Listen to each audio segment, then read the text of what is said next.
A paz do Senhor, adolescentes, glória a Deus por mais essa oportunidade, que o Senhor esteja abençoando a vida de vocês neste domingo.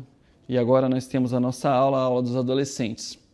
Que você possa agora se preparar para começarmos a nossa aula. Amém? Também quero abrir essa oportunidade para que a gente possa ofertar a casa do Senhor. Nós sabemos que a oferta é uma adoração, né? Nós devemos adorar ao Senhor também com as nossas ofertas, que você que nos visita possa sentir à vontade, não fique incomodado com isso. Nós aqui da Assembleia de Deus, Marcas do Evangelho, já entendemos, já compreendemos o que é ofertar na casa do Senhor, nós somos orientados a isso, e que você fique à vontade. Vamos orar para começar a nossa aula? Senhor, nós te agradecemos, te louvamos, te bendizemos, te exaltamos, porque o Senhor é bom, ó Pai, porque o Senhor tem tido misericórdia de nossas vidas. Obrigado por toda a graça, por todo o livramento que o Senhor nos deu. Obrigado por essa aula, obrigado pelos nossos adolescentes, que o Senhor possa fazer presente nessa aula e nos ajudar, em nome de Jesus. Amém. Vamos começar a nossa aula? Bom, nós estamos agora na segunda lição e o título é Conhecendo Jesus de Nazaré. O nosso textuário é João 20, 31, está na nossa revista. Vamos ler? Estes, porém, foram escritos para que creiais que Jesus é o Cristo, o Filho de Deus, e para que, crendo, tenhais vida em seu nome. João 20, 31. Vamos ler? Pode acompanhar na revista. Estes, porém, foram escritos para que creiais que Jesus é o Cristo, o Filho de Deus, e para que, crendo, tenhais vida em seu nome. João 20, 31. Existem muitas perguntas a respeito de Jesus. Quando Jesus morreu e ressuscitou e depois foi assunto aos céus, muitas pessoas ficaram questionando e perguntando quem era Jesus, o que ele veio fazer aqui na terra, se ele era o Filho de Deus mesmo. Havia muitas perguntas. E muitas pessoas, quando falavam de Jesus, eles acreditavam que Jesus era um grande mestre. Eles também acreditavam que Jesus era um filósofo ou um grande filósofo que percorreu as terras da Judéia. Mas o livro de João, ele vai dizer que Jesus é muito mais do que isso. Vamos ler João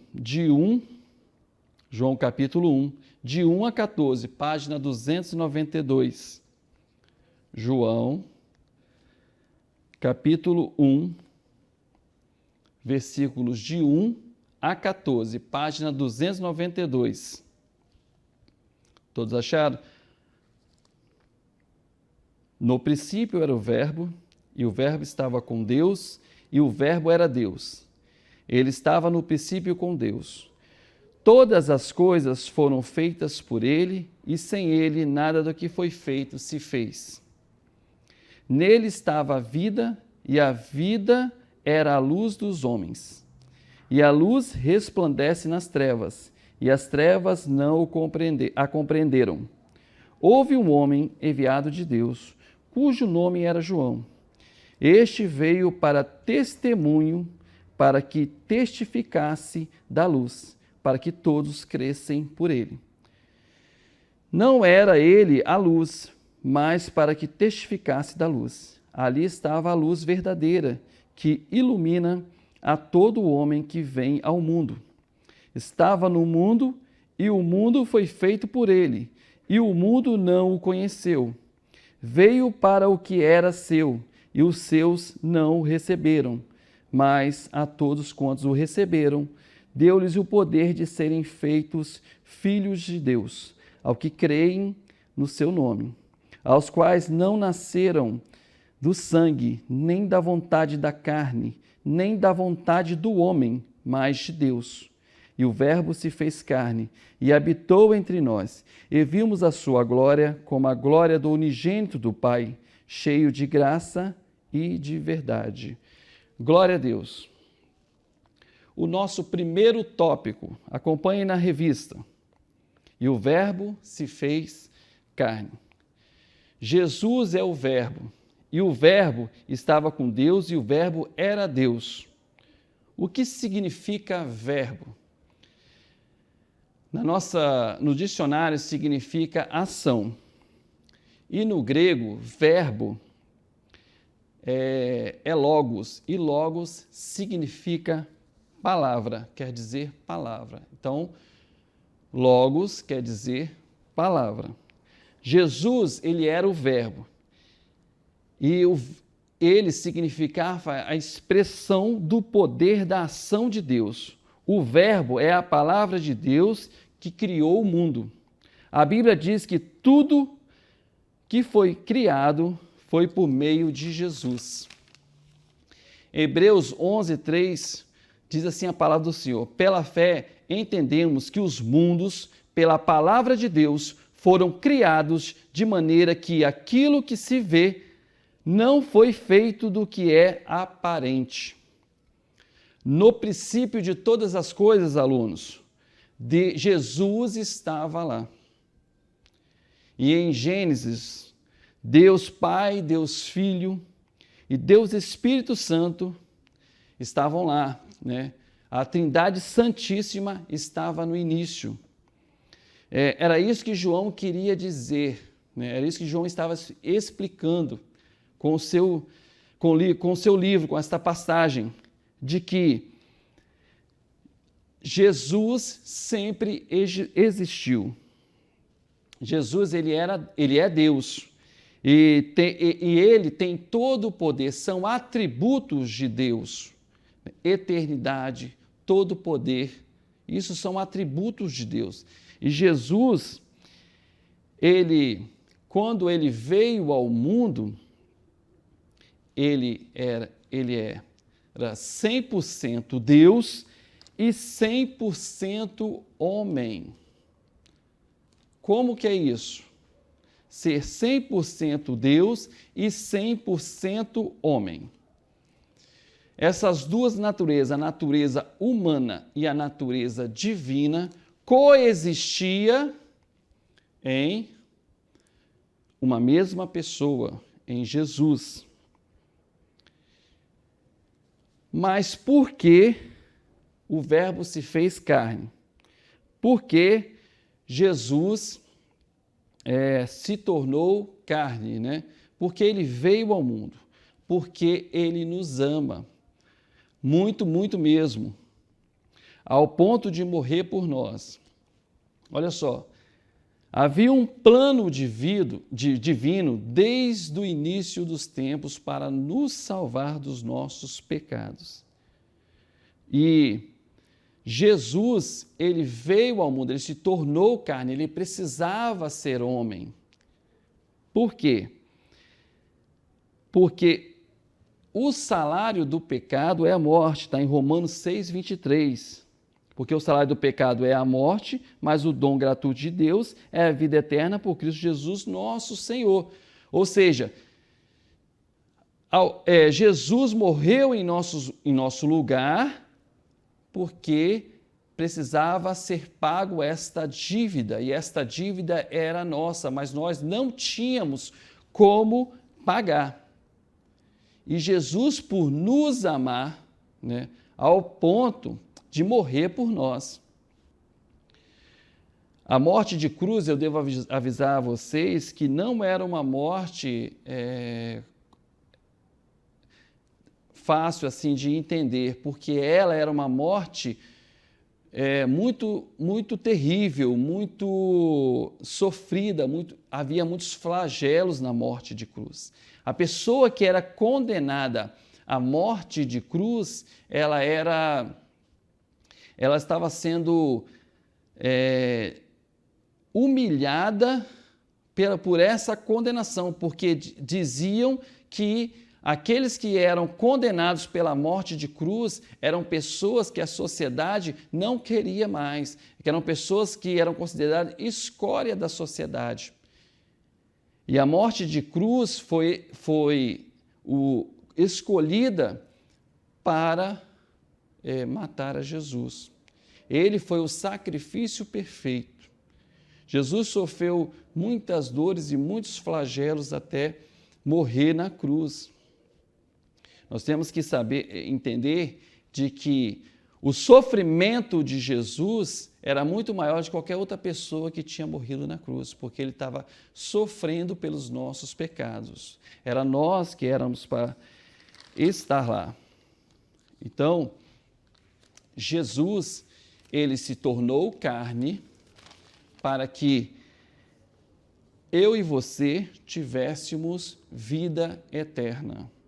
O Verbo se fez carne para que eu e você tivéssemos a chance de nos arrepender dos nossos pecados e morarmos na mansão celestial, como Jesus hoje tem nos orientado.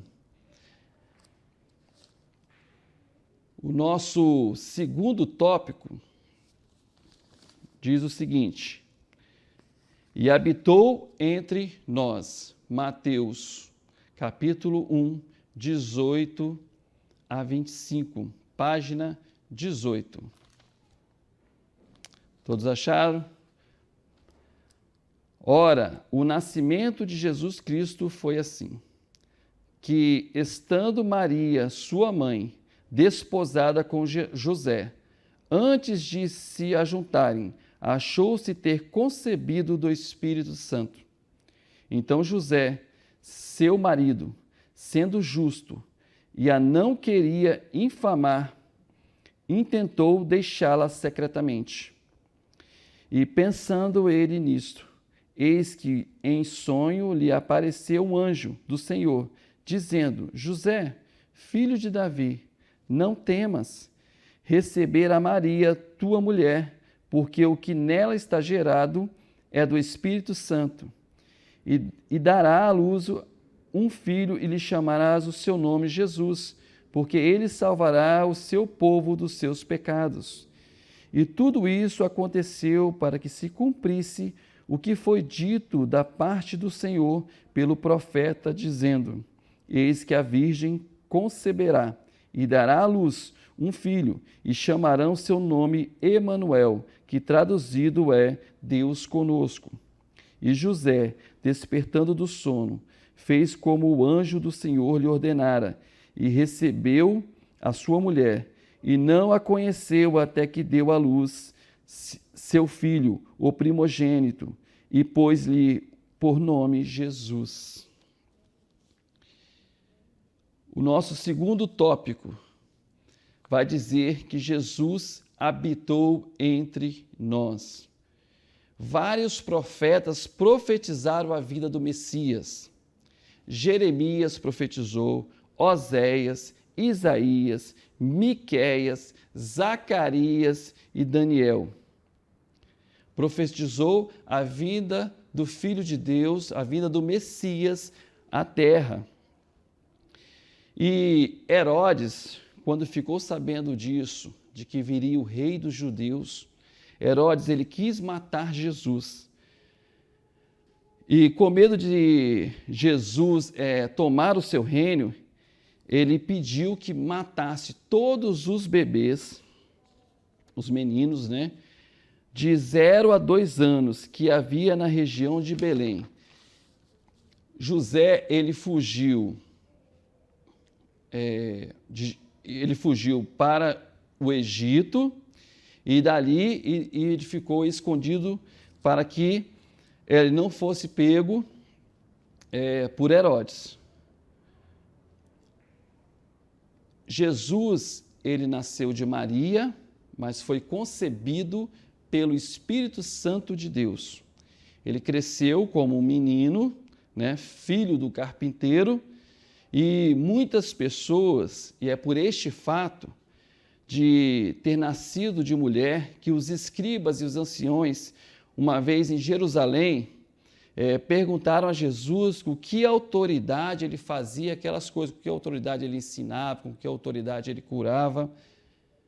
Né? Nós temos que lembrar de que os romanos dominavam aquelas terras e haviam muitas autoridades instituídas ali pelos romanos. Os 3 filhos de Herodes tinham assumido aquelas terras ali, depois da morte de Herodes. Então, os judeus, eles sabiam que haviam muitas autoridades ali, e eles queriam ali que Jesus se enrolasse com aquilo, né? Dizendo que se a autoridade se ele entendesse o que eles perguntassem, Jesus poderia dizer que a autoridade era dele, né? E aí haveria problemas para Jesus. Então Jesus disse, vou fazer apenas uma pergunta. Jesus faz uma pergunta para eles. E ele dizendo o seguinte, que se eles respondessem à pergunta, ele diria com que autoridade ele fazia aquelas coisas. Porque eles não entendiam que Jesus, né, que andava no meio deles, como que ele poderia ter autoridade, como que ele falava daquela forma, com a autoridade que ele falava, com que ele ensinava. Né? Eles olhavam para Jesus e falavam assim, olha, Jesus é filho do carpinteiro, está querendo nos enganar, quem ele pensa que ele é? Né? Então Jesus faz a pergunta, o batismo de João era do céu ou dos homens? E eles ficaram discutindo entre si, porque se eles dissessem que era de João, se eles dissessem que era dos homens, né, eles teriam problemas com a população que gostava de João e via João como um profeta. Então, se eles dissessem que era de Deus, eles também se enrolariam com Jesus. Então, eles responderam que não sabiam, e Jesus também diz, pois eu também não digo o que autoridade faço isso. Essa passagem está em Marcos 11, 27 a 33. Eles não entendiam que toda autoridade vem de Deus, ou seja, Jesus, ele era o Filho de Deus e tinha autoridade sobre todas as coisas, e toda a autoridade vem de Deus. Em João 3,27, ao que João esclareceu, um homem não pode receber coisa alguma a não ser que lhe tenha sido dado do céu. Toda autoridade, adolescente, ela não é conquistada, mas ela é dada por Deus. Deus é que permite que os homens tenham autoridade, e elas são permitidas por Deus.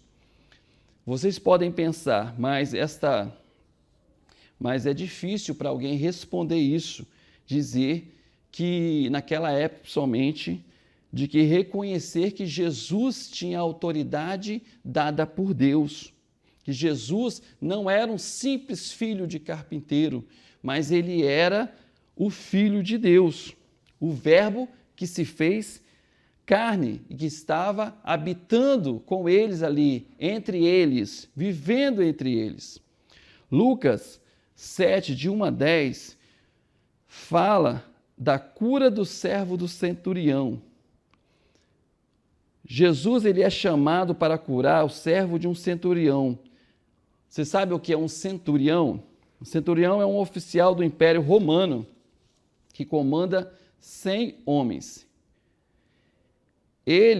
Este homem, ele reconhecia a autoridade de Jesus e que Jesus tinha todo o poder. E ele sabia que Jesus tinha autoridade para curar o seu servo. Olha só o que ele diz para Jesus. Não sou digno que entre na minha casa, e não me julgo de ir ter contigo.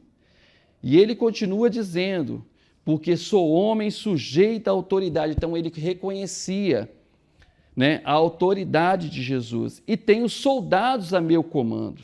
E sobre o meu poder, eu digo a este, vai, e ele vai. e a este vem, e ele vem. Então Jesus fica maravilhado com o centurião e cura o seu servo. É muito importante esta passagem, porque o centurião, reconhece, entende que Jesus não é um simples homem, mas ele é o Verbo que se fez carne. Ele é Deus, ele tem todo o poder e ele poderia curar o seu servo. Muitas pessoas, somente da época de Jesus e até hoje, não entendem isso. Acham que Jesus foi um simples homem. E como eu disse lá no começo da lição, Jesus foi muito mais do que eles tentavam explicar. É como num quebra-cabeça, né? Onde aquele quebra-cabeça, onde tem a casa, onde tem as plantas, a floresta, e você vai montando o quebra-cabeça. Então a pessoa vai lá e tem apenas uma peça daquele quebra-cabeça. Aí vê aquela peça, não, aqui é um pedaço de uma folhagem, então pertence a uma árvore. Aqui é um pedaço do telhado de uma casa, então pertence a uma casa. Mas é tentando montar o quebra-cabeça, mas João, ele diz que Jesus era o Verbo, e o Verbo estava com Deus, e o Verbo era Deus. E ele habitou entre nós, ele estava no nosso meio, ele se fez carne porque era necessário se fazer carne para se tornar o sacrifício perfeito em nosso lugar. Isso é maravilhoso, adolescente, entendermos o sacrifício que Jesus fez por nós, todo o plano divino que está desde Gênesis até Apocalipse, Jesus está ali em todo o tempo. Ele não só apareceu ali no Novo Testamento, mas em toda a história da humanidade. A Trindade Santíssima está ali trabalhando para nos ajudar e nos livrar também das correntes que nos aprisionavam, que eram as correntes do pecado. Glória a Deus por este plano divino que nos ajuda e nos salva e nos tira do lamaçal do pecado. Quantas pessoas, adolescentes, não entendem isso? Desse plano divino que aconteceu para nos salvar. Aproveitando isso, nós vamos passar para o terceiro tópico. Jesus, o Filho de Deus. João, capítulo 20, versículos 30 a 31, página 365. Vamos passear bastante hoje pela Bíblia, estamos usando bastante a Bíblia, porque estamos na escola dominical.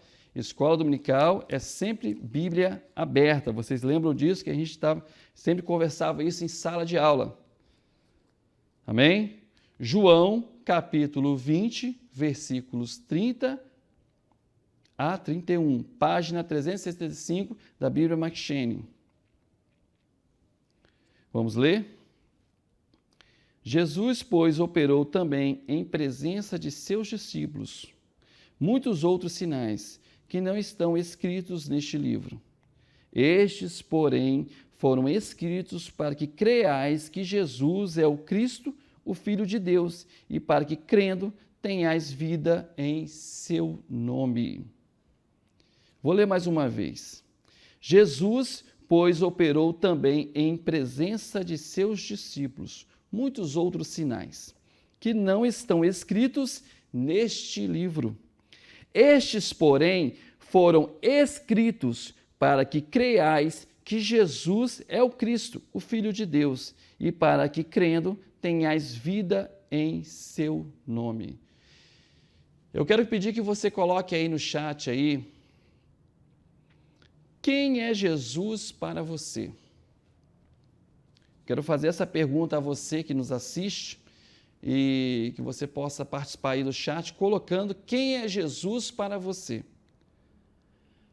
Alguém aí pode dizer que Jesus é o seu norte, porque eles dizem que Jesus é o guia, né? Nos navios de antigamente, eles usavam a bússola para poder achar o norte, para poder achar o caminho, para poder achar o porto seguro. Quem é Jesus para você?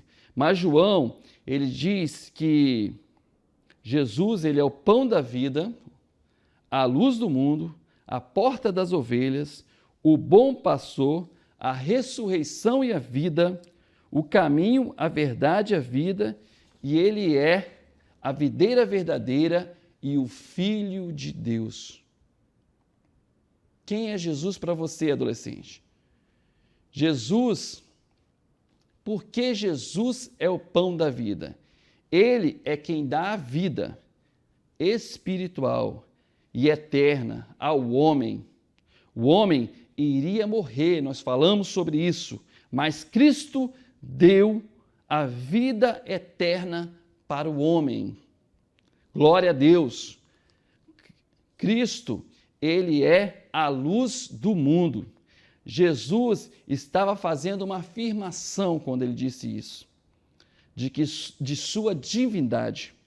Isso significa que Cristo tem autoridade e ele é o único capaz de romper as trevas e colocar o homem para viver na luz. Jesus, ele é a porta das ovelhas. Jesus estava dizendo que devemos passar por ele para encontrarmos o abrigo seguro. Só em Jesus nós teremos segurança. Só em Jesus nós teremos paz. Só em Jesus nós teremos abrigo. Então nós precisamos ir até ele para que ele nos proteja. Jesus, ele é o bom pastor, porque ele cuida de nós e ele sempre cuidou. Jesus, irmãos, ele sempre cuidou de você, ele sempre cuidou de mim. Ele nunca nos desamparou. Ele sempre nos protegeu de perigos que nós vemos e de perigos também que nós não vemos, invisíveis aos nossos olhos. Jesus, adolescente, tem te protegido e tem te guardado.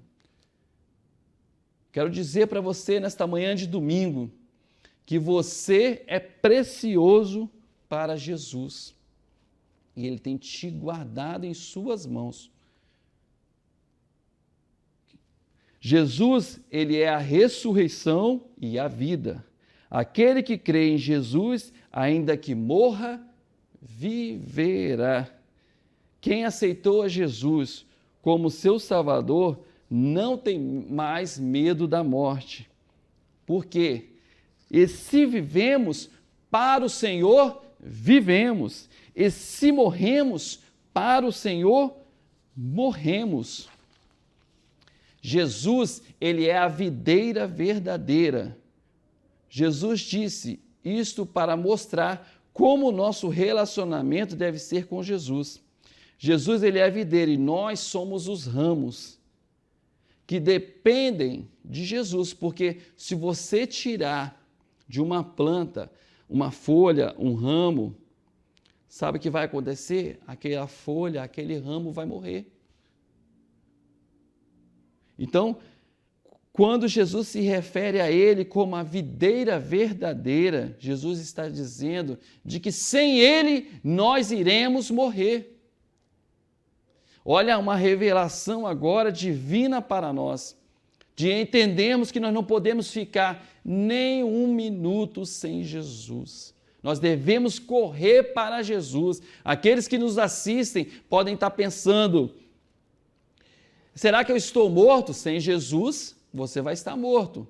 Se você não estiver com Jesus, se você ainda não aceitou Ele como seu Salvador, você deve correr para Ele imediatamente, para que você possa viver. O nosso Pai, Deus, Ele é o agricultor que cuida de nós. Ele cuida de nós, está sempre cuidando, sempre nos guardando com amor. Todo o plano divino, desde o início dos tempos, porque Ele cuida de nós, porque Ele nos ama. Esse amor é maravilhoso, nós o entendemos. Nós falamos na aula passada que Jesus mudou o mundo. Ele mudou o mundo através do amor. Ele sofreu por nós porque nos ama. Nós éramos inimigos de Deus. E Deus deu o seu Filho unigênito para que nós creiamos nele e para poder termos a vida eterna. Nós em Cristo podemos dar muitos frutos, podemos levar esse Jesus amoroso a muitas pessoas que não entendem que Ele é o Verbo, que Ele se fez carne, que Ele habitou em nós para nos salvar. Nós podemos dar muitos frutos, levar mais pessoas a Jesus. Eu sei que muitos de nós temos às vezes vergonha de falar de Jesus, mas nós devemos vencer essa vergonha e falar. Neste momento mesmo, neste domingo, existem muitas pessoas que precisam de Jesus, da família de vocês. Vocês podem ligar quando acabar esta aula e dizer para eles que Jesus é o seu Salvador. Às vezes eles estão esperando essa ligação. Às vezes estão esperando esta mensagem. Que você possa dar frutos em nome de Jesus. Não vamos sair da nossa comodidade, vamos sair do nosso marasmo, porque nós temos que estar alegre com essa notícia que tivemos, de que Jesus morreu por nós e agora nós temos vida eterna. Quem é Jesus, adolescente? Jesus é o Filho de Deus, que veio nos salvar, e muitas pessoas precisam ouvir isso de vocês. Olha só, João, ele se referia a ele mesmo como o discípulo que Jesus mais amava. Ele, em vez de colocar o nome dele, ele falava o discípulo que Jesus mais amava. Você já pensou, você falar assim com as pessoas, qual é seu nome? Ah, o meu nome é Fernando. Não. Qual é o seu nome? Eu sou amado de Jesus. Qual é o seu nome, adolescente? Você pode dizer na sua casa, eu sou amado de Jesus. Glória a Deus, glória a Deus. Que possamos ter essa consciência, mudar a nossa trajetória para que o amor de Deus possa fluir, nós possamos ser instrumentos, como Jesus foi instrumento de Deus, para salvar as nossas vidas, nós possamos ser instrumentos de Deus para salvar as vidas das pessoas que necessitam de salvação, que ainda não conhecem a Jesus, e eu tenho certeza que você conhece muita gente. Não desista dos seus familiares, eles precisam de você. Deus tem levantado você como levantou a Jesus. Glória a Deus. Vamos ler Mateus 16, capítulo 16, de 13 a 17, página 77. Mateus 16, versículos de 13 a 17.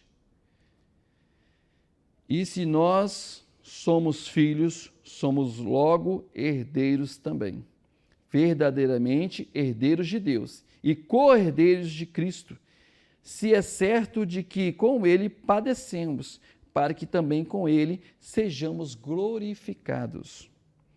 Porque, para mim, tenho por certo que as aflições deste tempo presente não são para comparar com a glória que em nós há de ser revelada. Então, nós somos co-herdeiros com Cristo. de tudo que Deus tem nos oferecido, das mansões celestiais, da graça, da misericórdia que Deus tem nos oferecido, e nós iremos, pelo amor do Evangelho, também padecer, mas seremos também glorificados um dia no céu. Que possamos dar frutos, porque nós sabemos que Jesus é o Filho de Deus. Ele não é um profeta, ele não é um grande filósofo, ele não é simplesmente um homem que veio e morreu. Não, ele é o Filho de Deus. E o plano divino foi para contemplar a nossa salvação. Glória a Deus.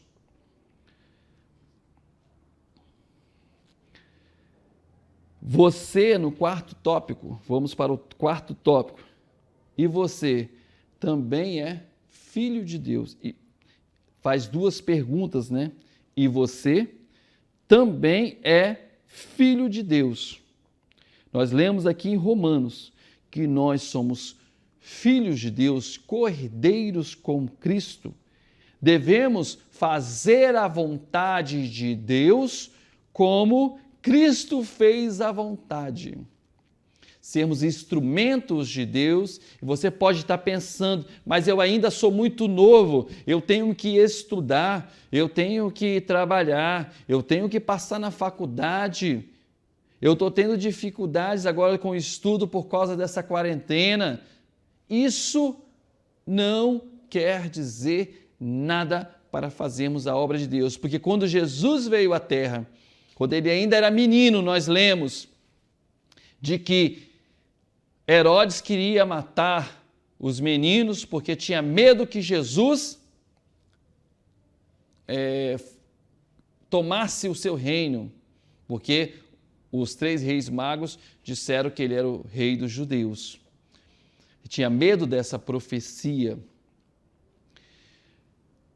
Jesus, quando o Império Romano já dominava aquelas terras e tinha restrições naquelas terras, como nós temos muitas vezes restrições na vida. Mas nós que somos cordeiros com Cristo, devemos fazer a vontade de Deus e assim sermos glorificados um dia com o nosso Jesus no céu, nas mansões celestiais. Que você, adolescente, possa entender nesta lição de que o plano de Deus é para que eu e você pudéssemos continuar a obra, o ministério de Jesus, que é de levar o Evangelho, a boas novas, a todas as pessoas. Amém? Glória a Deus por mais esta oportunidade de entendermos que Jesus nos ama e Ele quer que nós o sigamos para vivermos em paz e em alegria. Que o Senhor possa estar na sua casa e o Espírito Santo possa estar quebrantando os nossos corações neste momento, para que o Senhor fale o dia todo sobre esta palavra, sobre o nosso Cristo, que nos ama, como João disse, eu sou amado de Jesus, eu sou o discípulo que Jesus mais ama. Glória a Deus por isso, que o Senhor venha transformar as nossas vidas. Em nome de Jesus, vamos orar para encerrar esta aula. Senhor, nós te agradecemos, te louvamos e te bendizemos, porque o Senhor nos salvou. Porque o Senhor, Pai, nos tirou do lamaçal do pecado, Senhor. Nós mesmos não poderíamos escapar do pecado, ó Senhor, escapar deste abismo, mas o Senhor nos livrou, nos salvou. Ó Senhor, muito obrigado, ó Pai, pelo Teu Filho Jesus, ó Pai, que veio para nos, ó Pai, libertar, quebrar as correntes. Quebranta o nosso coração neste domingo, Senhor. Fala aos nossos corações neste domingo, Senhor, através da Tua palavra, Senhor. Nós somos pessoas simples, mas a Tua palavra é grandiosa e transformadora. Senhor, venha abençoar o culto à noite, que o Senhor continue falando para nós, em nome de Jesus. Amém.